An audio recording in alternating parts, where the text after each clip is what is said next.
अस्सलाम वालेकुम students, this is chapter number 7। इसमें हम chapter number 7 basically related to the essay writing.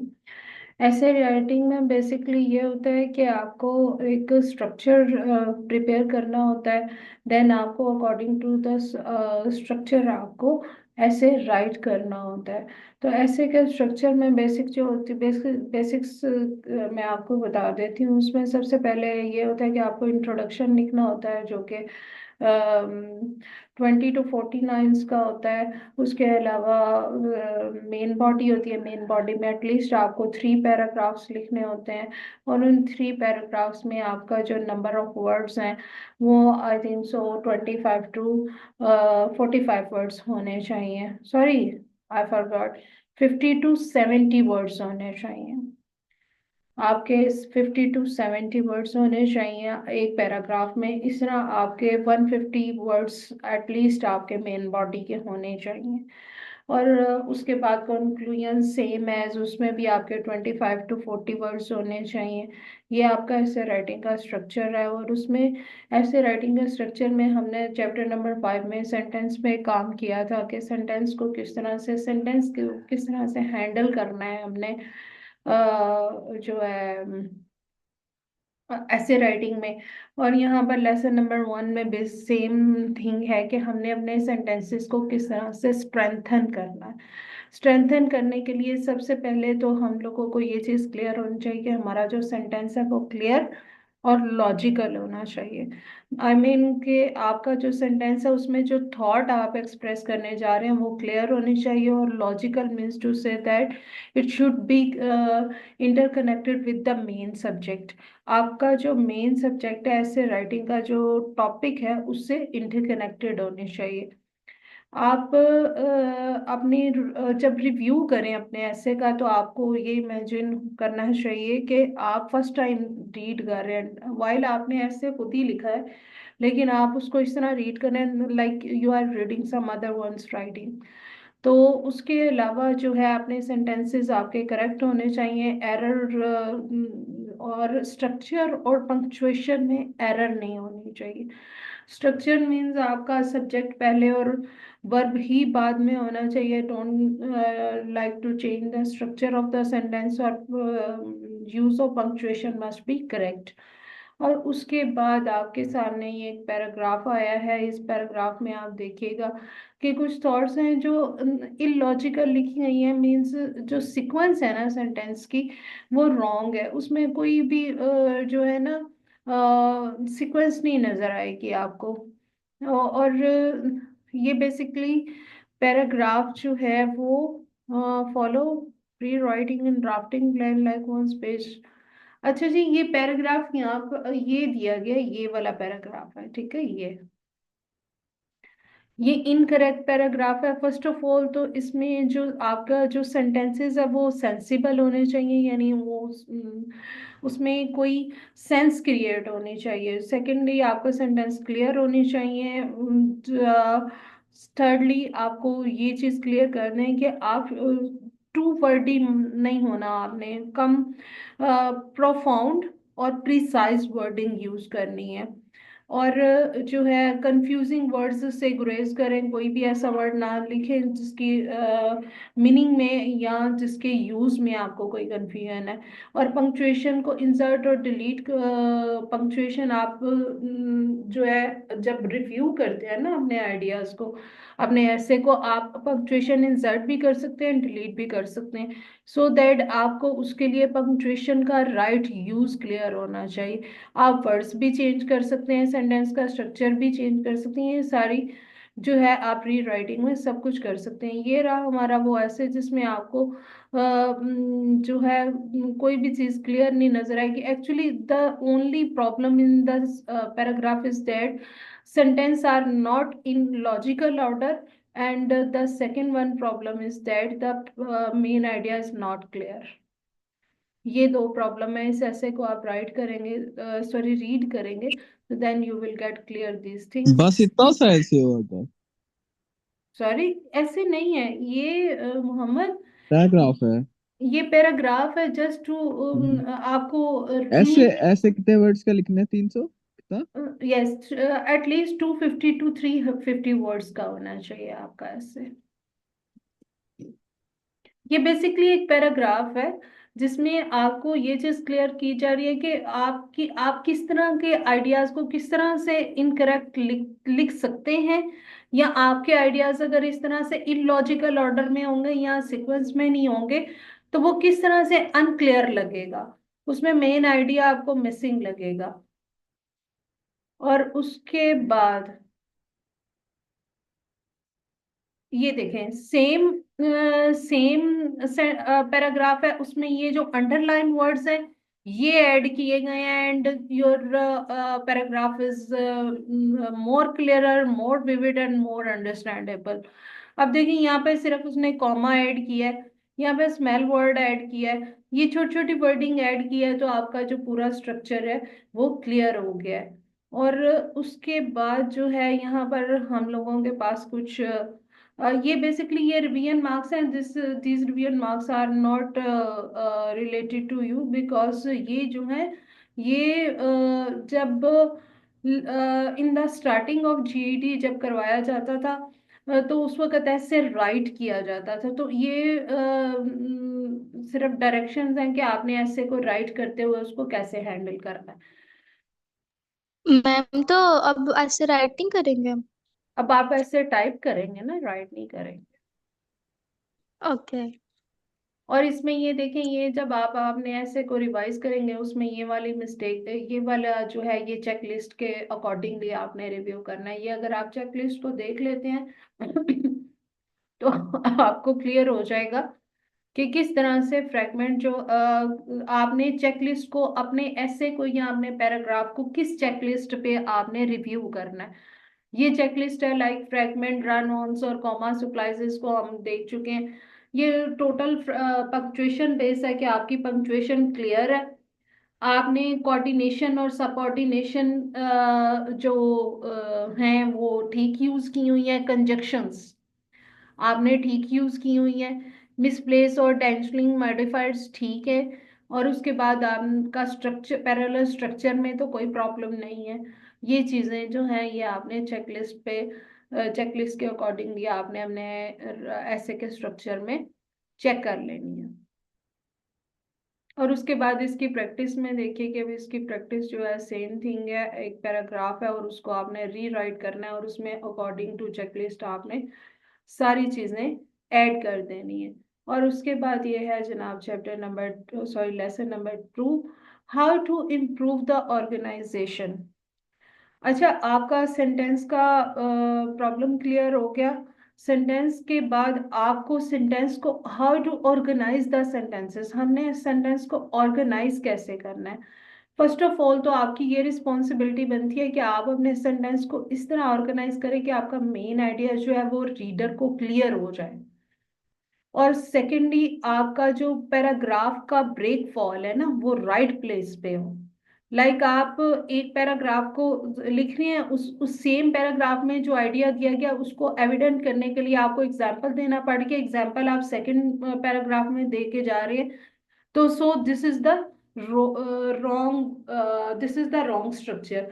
आपने जो आइडिया पैराग्राफ 1 में एक्सप्लेन किया है उसकी एग्जाम्पल भी सेम पैराग्राफ में दें, उसको नेक्स्ट पैराग्राफ में एक्सप्लेन नहीं करें। नेक्स्ट पैराग्राफ में आपका आइडिया डिफरेंट होना चाहिए और उसकी जो सपोर्टिंग डिटेल्स है वो भी उससे उस आइडिया से रिलेटेड करनी चाहिए, ना कि ऊपर वाले आइडिया से रिलेट कर रही हो। अगर आपको एडिक्शन के बारे में एडिक्शन के जो है एडिक्शन की अब्यूजेस के बारे में बताने के लिए बोला गया है, तो आप फर्स्ट सेंटेंस में सॉरी फर्स्ट पैराग्राफ में अगर आप स्मोकिंग की बात कर रहे हैं तो स्मोकिंग से रिलेटेड जितने भी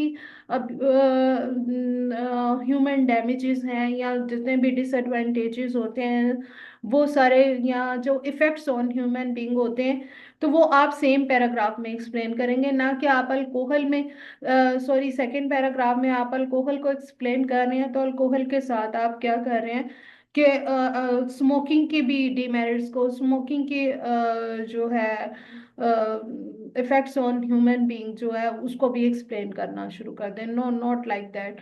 आपके हमेशा जो है ऐसे में एक लॉजिकल ऑर्डर होना चाहिए और रेलिवेंसी जो है वो हमेशा करेक्ट होनी चाहिए। आपको ऑर्गेनाइजेशन में एक ये भी चेकलिस्ट है, ये भी अगेन आपका मेन आइडिया क्लियर होना चाहिए आपने अपने ऐसे को। ये एक्चुअली ये प्रॉपर चेकलिस्ट है जिसमें सबसे पहले तो आपको जो आपका मेन टॉपिक है ना उससे रिलेटेड आपका मेन आइडिया जो है वो क्लियर होना चाहिए। उसके बाद आपने ये देखना है, मैंने इंट्रोडक्शन जो मेन बॉडी और कंक्लूजन को परफेक्ट होना चाहिए, क्लियर होने चाहिए।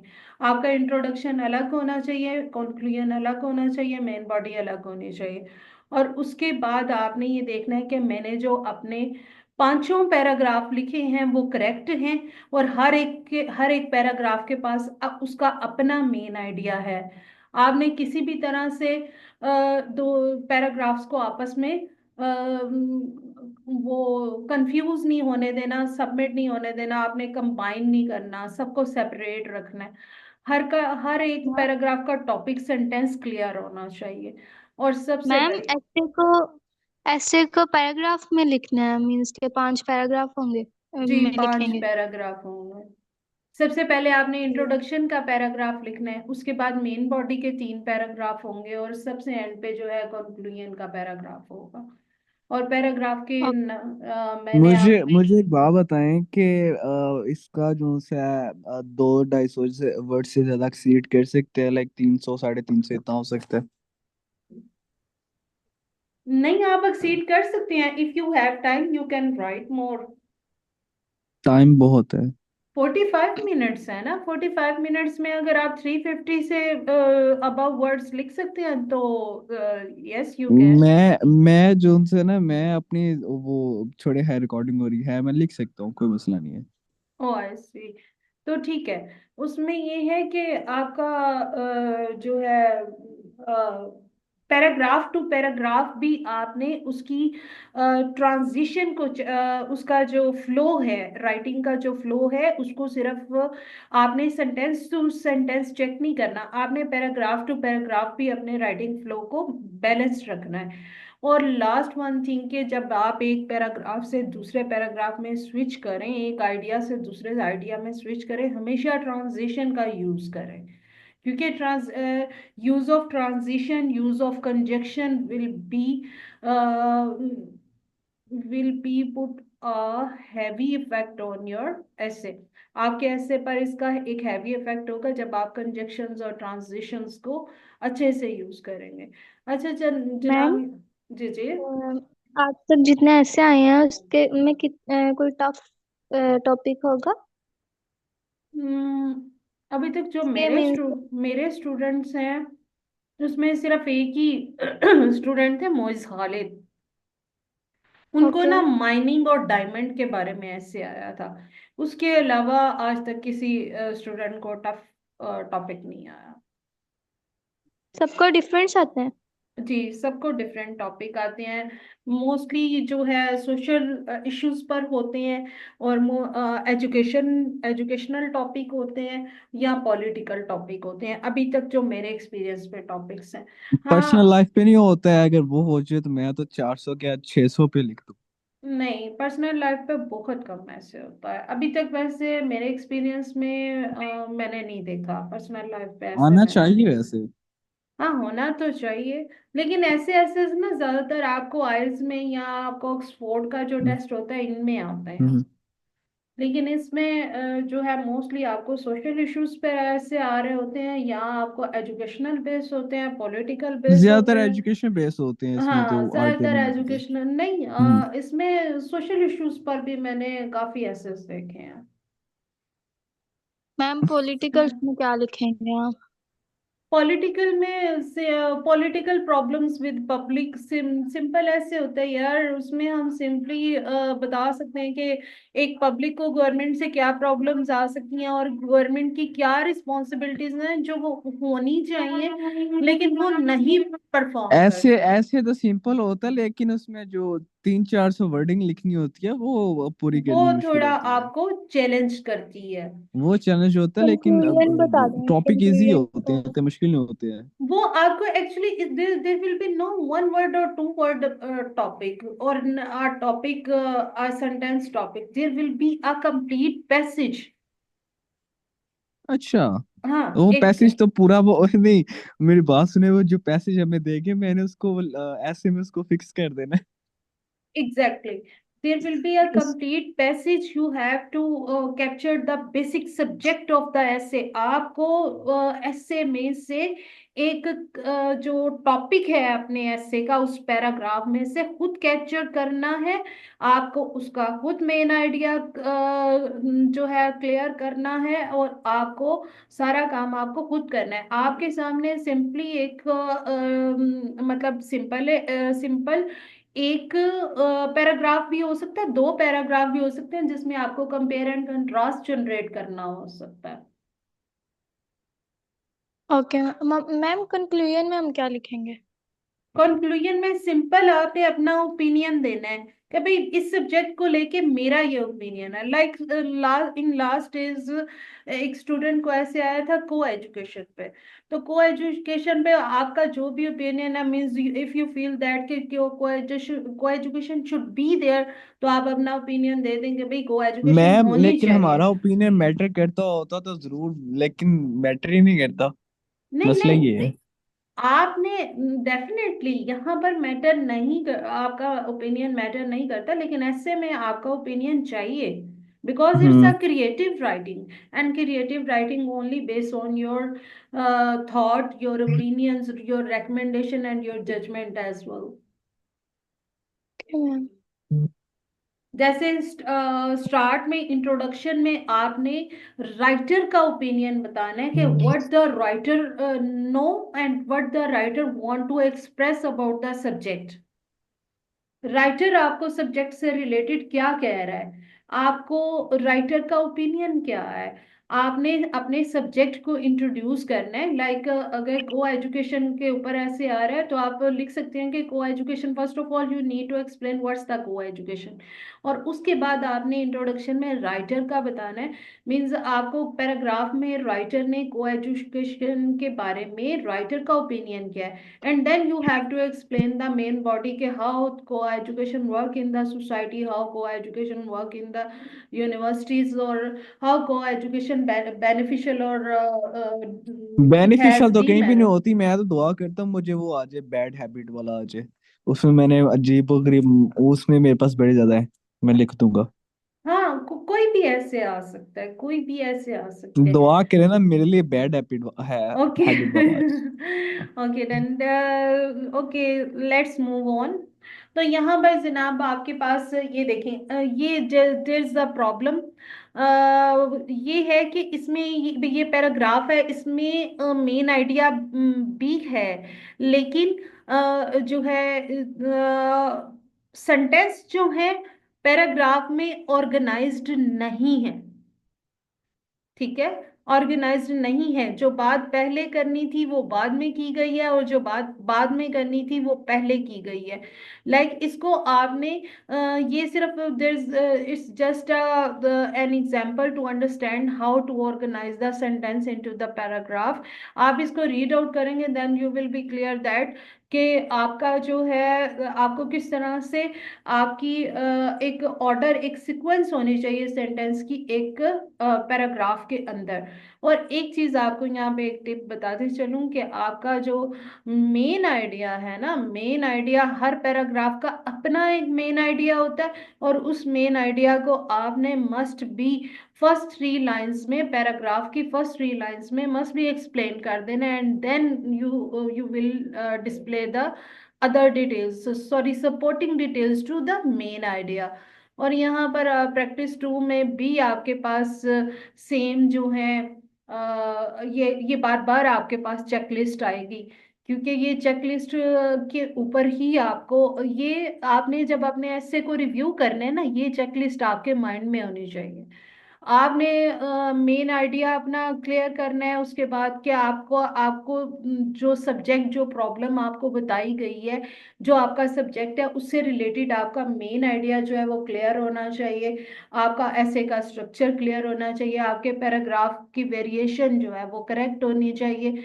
उसके बाद हर पैराग्राफ का अपना टॉपिक सेंटेंस होना चाहिए। आपका लॉजिकल प्लेसमेंट ऑफ सेंटेंस होनी चाहिए। मीन्स आप अगर किसी चीज का यूज बता रहे हैं, लाइक आईटी का यूज बता रहे हैं, तो आप you have if you have to tell the use of IT in all generations, तो आप पहले उसको मीन्स बच्चों में बताएं, फिर उसको जो है उसमें जो यंगस्टर्स हैं उनमें बताएं, फिर ऑफिस गोर्स में बताएं, फिर आप मीन्स उसका एक लॉजिकल ऑर्डर के साथ बताएं। ये ना करें कि एक सेंटेंस में आप बच्चों के साथ बात कर रहे हैं तो दूसरे सेंटेंस में आप बात करने लग गए कि भाई बच्चे तो बच्चे, आजकल तो बूढ़े भी आईटी का यूज कर रहे हैं। तो ये जो है ये इररेलेवेंट ऑर्डर हो जाएगा। और एक चीज से तो आपने ऐसे में एक चीज से आपने ऐसे भागना है कि वो है इररेलेवेंट डिटेल। कोई भी इररेलेवेंट डिटेल जो सब्जेक्ट के साथ मैच नहीं करती, अगर आपने अपनी राइटिंग फ्लो में दे दिया है तो प्लीज अपने जो है रिव्यू में उसको रिमूव कर दें। और अब आपकी जो ट्रांजिशन है, मैं बार बार कह रही हूँ कि ऐसे राइटिंग में मस्ट भी एक ट्रांजिशन होता। आपने जब एक ऐसे से दूसरे, सॉरी, एक पैराग्राफ से दूसरे पैराग्राफ में जाना है तो आपने मस्ट भी ट्रांजिशन यूज करनी है, क्योंकि transition is important as the structure of the essay is important. तो यहाँ पर ऐसे राइटिंग के बारे में कुछ हमें मजीद रिकमेंडेशन दी गई मैम हैं वो। ट्रांजिशन मीन, जी जी। Transition mean.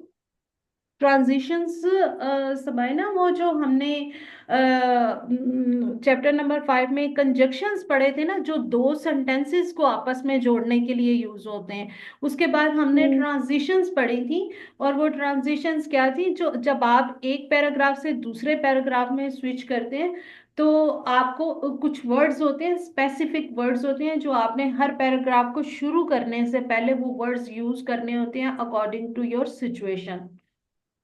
Okay ma'am. वो आपको I think fifth fifth chapter में मिल जाएंगे ट्रांजिशंस। ओके। और यहाँ पे लेसन नंबर 3 है। लेसन नंबर 3 में वर्ड्स ऑफ चॉइस है। Use precise words instead of वेग वंस। आप कोशिश करें कि ऑफिशियल राइटिंग करें, लिटरेचर में राइटिंग करें। आप ऐसा मत करें कि आप क्रिएटिव राइटिंग कर रहे हैं। दैट डजंट मीन दैट कि आप उसमें जो है स्लैंग्स यूज करें, आप उसमें वेग राइटिंग यूज करें। तो while this is creative writing, लेकिन आपको प्रिसाइज, प्रिफॉर्म, प्रोफेशनल राइटिंग यूज करनी है। और उसके बाद आपको जो अपने आइडियाज हैं उसको कोशिश करें थोड़े लफ्जों में एक्सप्लेन करें। ये ना करें कि बहुत ज्यादा वर्ड्स वर्ड्स आप यूज करने शुरू कर दें, या एक पैरा, जैसे वो क्या कहते हैं कि बात को लंबा बढ़ा चढ़ा के बयान करना। Not like that. आप अपनी बात को जितना थोड़े लफ्जों में बयान करेंगे वो उतनी ही इफेक्टिव और उतनी ही अंडरस्टैंडेबल होगी। वो आपके राइटर को कभी भी, सॉरी, आपके रीडर को कभी भी बोर नहीं करेगी। और जब आप अपना उसमें जो लैंग्वेज यूज करें, हमेशा फॉर्मल लैंग्वेज यूज करें, स्लैंग लैंग्वेज मत यूज करें। वर्ड चॉइस के बारे में आपको कुछ और चीजें क्लियर कर दें कि आप उसमें जो है जो भी वर्डिंग यूज करें, कोशिश करें कि वो वर्डिंग जो है वो कॉमन ना हो, जनरल हो। जनरली वर्डिंग यूज कर रही हैं आप। लाइक यहाँ पर देखें कि यहाँ पर ब्यूटीफुल माउंटेन्स है, तो ब्यूटीफुल माउंटेन्स को आप इसको प्रिसाइज वर्ड्स में कैसे यूज कर सकते हैं। यू नो दैट के माउंटेन्स जो होती हैं वो रोकी होती हैं, स्नोई होती हैं, तो आप इसको इस तरह से भी यूज कर सकते हैं। अगर कोई वर्ड आपके माइंड में ऐसा आ रहा है, डजेंट मीन दैट इफ आपका कोई फैक्ट्स, आपका कोई फिगर क्लियर नहीं भी है, कोई डिजिट क्लियर नहीं भी है, तो इट्स जस्ट एन आइडिया। आप कोई भी डिजिट लगा के अपना जो है अपने राइटिंग को प्रिसाइज कर सकते हैं।